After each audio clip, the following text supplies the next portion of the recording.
Subscribe कीजिए GS forum with VK Mishra channel को और लेटेस्ट अपडेट पाने के लिए दबाइए बेल आइकॉन।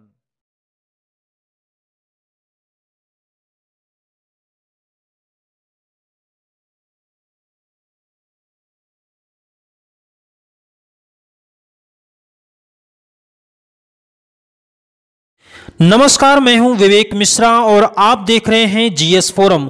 आज के वीडियो में हम पॉलिटिकल साइंस के उन 60 महत्वपूर्ण प्रश्नों की चर्चा करेंगे जो आपके टीजीटी 2016 की परीक्षा के लिए महत्वपूर्ण साबित हो सकते हैं।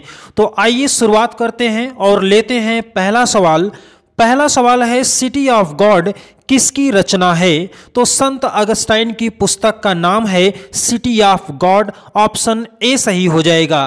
क्वेश्चन नंबर 2 में है कि जिस राज्य में न्याय नहीं होता है वह डाकुओं का झुंड बन जाता है। यह कथन है संत अगस्टाइन का।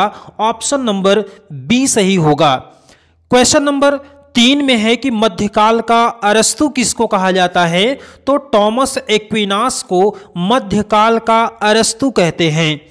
क्वेश्चन नंबर 4 में है कि शासन में शेर और लोमड़ी का मिश्रण होना चाहिए। यह कथन किसका है? तो ये कथन है मैकियावली का। ऑप्शन नंबर सी सही हो जाएगा।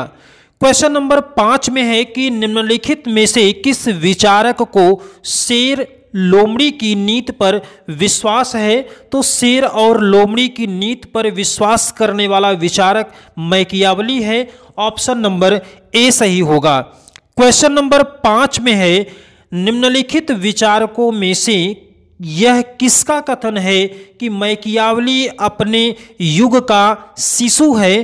तो इसका सही आंसर है डनिंग। ऑप्शन नंबर सी सही होगा। क्वेश्चन नंबर 7 में है कि यह कथन किसका है कि प्राकृतिक अवस्था में जीवन एकांगी, दरिद्र, अपवित्र, असभ्य और क्षणिक था? तो इसका सही आंसर है ए हॉब्स। क्वेश्चन नंबर 8 में है कि निम्नलिखित में से कौन आत्मरक्षा के अधिकार को व्यक्ति का प्राकृतिक अधिकार मानता है? तो इसका सही आंसर है बी हॉब्स। अगले सवाल में है निम्नलिखित में से हॉब्स ने राज्य के लिए किस शब्द का प्रयोग किया था? तो हॉब्स ने कॉमनवेल्थ शब्द का प्रयोग राज्य के लिए किया था। इस प्रकार सही आंसर बी होगा। क्वेश्चन नंबर 10 में है कि निम्नलिखित में से किस चिंतक को उदारवाद का जनक माना जाता है? तो लॉक को उदारवाद का जनक मानते हैं। क्वेश्चन नंबर 11 में है कि लॉक ने किस सिद्धांत का समर्थन किया था? तो लॉक ने सीमित संप्रभुता का समर्थन किया था। ऑप्शन बी आपका सही होगा। क्वेश्चन नंबर 12 में है कि निम्नलिखित में से किसने जीवन, स्वतंत्रता और संपत्ति के अधिकार को प्राकृतिक अधिकारों की श्रेणी में रखा है? ऑप्शन बी आपका सही होगा। लॉक ने रखा है। क्वेश्चन नंबर 13 में है संपत्ति के श्रम सिद्धांत का प्रतिपादन किसने किया? तो संपत्ति के श्रम सिद्धांत का प्रतिपादन लॉक ने किया था। ऑप्शन नंबर सी सही होगा। क्वेश्चन नंबर 14 में है निम्नलिखित में से किसका कथन है कि मनुष्य स्वतंत्र जन्म लेता है और सदैव जंजीरों में जकड़ा हुआ होता है? तो ये कथन बहुचर्चित है। ऑप्शन सी होगा रूसो का। क्वेश्चन नंबर 15 में है लेक्चर्स ऑन ज्यूरिस्प्रूडेंस का लेखक कौन है? तो लेक्चर्स ऑन ज्यूरिस्प्रूडेंस का लेखक है ऑस्टिन। ऑप्शन नंबर बी सही होगा। क्वेश्चन 16 में है लोकप्रिय प्रभुसत्ता छिन नहीं सकता है। यह कथन है रूसो का। ऑप्शन ए सही होगा। क्वेश्चन नंबर 17 में है द न्यू स्टेट का लेखक कौन है? तो द न्यू स्टेट का लेखक मिस फॉलेट है। ऑप्शन सी सही हो जाएगा। अगला क्वेश्चन है two treatise on civil government, ये किसकी पुस्तक का नाम है? तो ऑप्शन बी सही होगा। लॉक की पुस्तक का नाम है। क्वेश्चन नंबर 19 में है दो समझौता के विचार को प्रतिपादित किसने किया था? तो इसका सही जवाब है ए, लॉक ने किया था। क्वेश्चन नंबर 20 में है, रक्त संबंध समाज को जन्म देता है और समाज आगे चलकर राज्य को जन्म देता है। यह कथन है मैकाइवर का। ऑप्शन नंबर सी आपका सही होगा। क्वेश्चन नंबर 21 में है कि महात्मा गांधी का राजनैतिक गुरु कौन था? तो महात्मा गांधी का राजनैतिक गुरु जी.के. गोखले हैं। ऑप्शन नंबर ए सही होगा।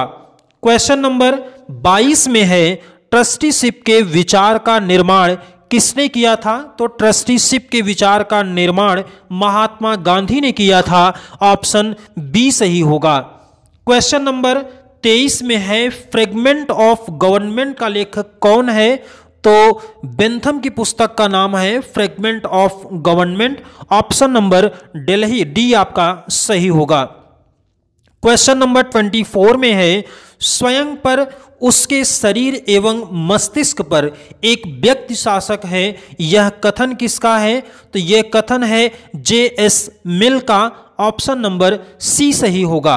क्वेश्चन नंबर 25 में है, लास्की की कल्याणकारी राज्य की अवधारणा समीप है, किस विचारधारा के समीप है? तो इसका सही जवाब है फेबियनवाद के। ऑप्शन नंबर बी आपका सही होगा।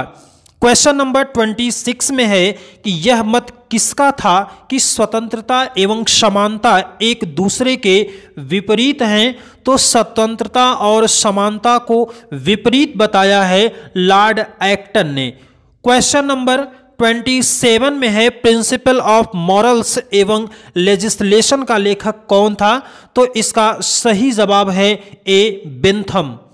क्वेश्चन नंबर 28 में है कि एक खोखली स्वतंत्रता एवं अमूर्त व्यक्ति का पैगंबर कौन माना जाता है? तो इसका सही जवाब है डी, जे.एस. मिल। क्वेश्चन नंबर 29 में है कि अल्पसंख्यक प्रतिनिधित्व के लिए सबसे अच्छी विधि कौन सी है? आनुपातिक प्रतिनिधित्व प्रणाली। ऑप्शन नंबर बी सही होगा इस सवाल का जवाब। क्वेश्चन नंबर 30 में है, नौकरशाही का एक क्रमबद्ध सिद्धांत किसने विकसित किया है? तो नौकरशाही का एक क्रमबद्ध सिद्धांत मैक्स वेबर ने किया है। ऑप्शन बी आपका सही होगा। क्वेश्चन 31 है कि प्रांतीय स्वायत्तता कब लागू की गई थी? तो प्रांतीय स्वायत्तता 1935 में लागू की गई थी। ऑप्शन आपका डी सही होगा। क्वेश्चन 32 है कि भारत में पृथक सांप्रदायिक निर्वाचन प्रणाली कब लागू हुई थी? तो पृथक निर्वाचन प्रणाली 1909 में लागू हुई। ऑप्शन बी सही होगा। क्वेश्चन नंबर 33 में है, संसदात्मक प्रजातंत्र का परंपरागत घर है। ये सही जवाब होगा इसका ग्रेट ब्रिटेन का। दूसरे शब्दों में अगर देखें तो इसका सीधा सा मतलब है कि संसदात्मक शासन प्रणाली का उद्भव कहाँ हुआ है? तो उसका उद्भव ग्रेट ब्रिटेन में हुआ है। ऑप्शन सी आपका सही हो जाएगा। क्वेश्चन नंबर 34 में है, शक्तियों के वितरण की सूचियां कौन सी अनुसूची में समाविष्ट हैं? तो सही जवाब है सातवीं अनुसूची में। सातवीं अनुसूची में अलग अलग सूचियों का विवरण दिया गया है। ऑप्शन ए सही होगा। क्वेश्चन नंबर 35 में है, कौन सा अनुच्छेद अंतरराज्य से संबंध रखता है? तो आर्टिकल 263। ऑप्शन नंबर ए सही होगा। क्वेश्चन नंबर 36 में है, राज्य लोक सेवा आयोग के अध्यक्ष की नियुक्ति की शक्ति किसके पास होती है? तो राज्यपाल करता है राज्य लोक सेवा आयोग के अध्यक्ष की नियुक्ति। क्वेश्चन नंबर 37 में है, भारतीय संविधान निर्माताओं ने न्यायिक पुनर्विलोकन का विचार कहाँ से लिया है? तो न्यायिक पुनर्विलोकन का विचार अमेरिका के संविधान से ग्रहण किया गया। ऑप्शन नंबर बी सही हो जाएगा। क्वेश्चन 38 में, भारतीय संविधान का कौन सा अनुच्छेद समान नागरिक संहिता से संबद्ध रखता है? तो ऑप्शन डी सही हो जाएगा, आर्टिकल 44। क्वेश्चन 39 में है कि एक नवीन राज्य का निर्माण अथवा वर्तमान राज्यों की सीमाओं में परिवर्तन करने की शक्ति किसके पास होती है? तो ऐसा अधिकार संसद के पास होता है। ऑप्शन सी आपका सही होगा। क्वेश्चन नंबर 40 में है विधि का शासन की अवधारणा की उत्पत्ति कहां पर हुई थी? तो सही जवाब है Great Britain. Option number B सही होगा। क्वेश्चन नंबर 41 में है लोकसभा को भंग करने की शक्ति किसके पास है? तो लोकसभा को भंग करने की शक्ति राष्ट्रपति के पास होती है। ऑप्शन नंबर ए सही होगा। क्वेश्चन नंबर 42 में है राज्यसभा का अध्यक्ष किस प्रकार से इसको नियुक्त करते हैं? तो इसका सही जवाब होगा राज्यसभा का अध्यक्ष पदेन होता है और राज्यसभा का अध्यक्ष आपको पता है कि उपराष्ट्रपति होता है और वही जो पदेन उपराष्ट्रपति होता है वही राज्यसभा का अध्यक्ष होता है। इसलिए सही जवाब आपका हो जाएगा डी। ऑप्शन नंबर डी पदेन होता है। क्वेश्चन नंबर 43 में है भारतीय संविधान का कौन सा अनुच्छेद अस्पृश्यता की समाप्ति से संबद्ध रखता है? सही जवाब है बी आर्टिकल 17। क्वेश्चन नंबर 44 में है ज्यामिति से अनभिज्ञ कोई व्यक्ति मेरी एकेडमी में प्रवेश न ले, ये कथन है प्लेटो का। ऑप्शन नंबर ए सही होगा। क्वेश्चन नंबर 45 में है प्लेटो के आदर्श राज्य में कौन से 3 प्रमुख वर्ग हैं? तो प्लेटो के आदर्श राज्य में शासक, सैनिक और उत्पादक वर्ग इसने शामिल किया था। इस प्रकार सही जवाब आपका हो जाएगा बी। क्वेश्चन नंबर 46 में है रिपब्लिक राजनीति पर लिखित ग्रंथ नहीं है बल्कि शिक्षा पर ऐसी उत्कृष्ट कृति है जिसे पहले कभी नहीं लिखा गया। रिपब्लिक पर यह समालोचना किसने किया था? तो सही जवाब इसका है रूसो ने किया था। ऑप्शन डी आपका सही होगा। क्वेश्चन नंबर 47 में है अरस्तु के अनुसार निम्न में से कौन सी सरकार उच्चतम है? तो अरस्तु ने शासन तंत्र को उच्च माना था। ऑप्शन नंबर सी सही होगा। क्वेश्चन नंबर 48 में न्याय मन की प्रवृत्ति है, यह कथन प्लेटो ने अपने किस सिद्धांत के अंतर्गत कहा है? तो न्याय के वर्गीकरण के सिद्धांत में कहा था। ऑप्शन नंबर ए सही हो जाएगा। क्वेश्चन नंबर 49 में है कि राज्य धरती पर ईश्वर का अवतरण है, किसने कहा था तथा किस वाद से संबंधित है? तो यह कथन जो है वो है हीगल का और हीगल का संबंध आदर्शवाद से होता है और आदर्शवाद राज्य को श्रेष्ठ मानता है। ऑप्शन आपका सी सही हो जाएगा हीगल आदर्शवाद। क्वेश्चन नंबर 50 में है प्लेटो ने अपनी शिक्षा प्रणाली में सर्वाधिक बल किस विषय पर दिया है? तो प्लेटो ने अपनी शिक्षा प्रणाली पर सबसे ज्यादा जो बल दिया है वो गणित पर दिया है। ऑप्शन सी आपका सही होगा। क्वेश्चन नंबर 51 में नगर राज्य के कष्टों का अंत तब तक नहीं होगा जब तक दार्शनिक राजा न होंगे या राजाओं एवं राजकुमारों में दर्शन की भावना न आ जाए। यह कथन किसका है? तो यह कथन है प्लेटो का। ऑप्शन सी सही हो जाएगा। क्वेश्चन नंबर 52 में है कि व्यक्ति राज्य की मूल इकाई है, यह किसने कहा था? तो ये प्लेटो ने कहा था। ऑप्शन आपका बी सही हो जाएगा। क्वेश्चन नंबर 53 में है कि राज्य शब्द का सर्वप्रथम प्रयोग किसने किया था? तो राज्य शब्द का सबसे पहली बार प्रयोग मैकियावली ने किया था। ऑप्शन बी आपका सही होगा।